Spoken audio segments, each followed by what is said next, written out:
they heard a familiar buzzing. "Percy," whispered his driver. "There's Harold. He's not far ahead.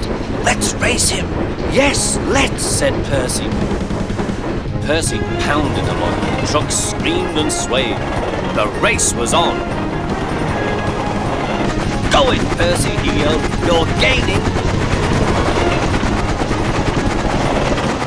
Percy had never been allowed to run fast before. He was having the time of his life. "Hurry, hurry, hurry," he panted to the trucks.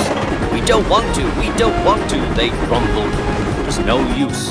Percy was buffeting along with flying wheels, and Harold was high and alongside.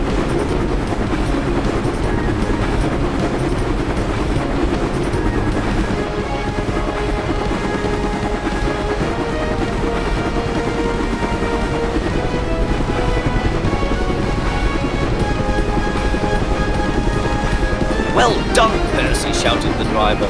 "We're gaining. We're going ahead. Oh, good boy, good boy." A distant signal warned them that the harbour wharf was near. "Race! Guard, please!" They rolled under the main line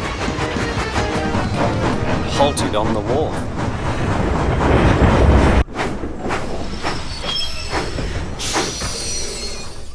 "Oh dear," groaned Percy.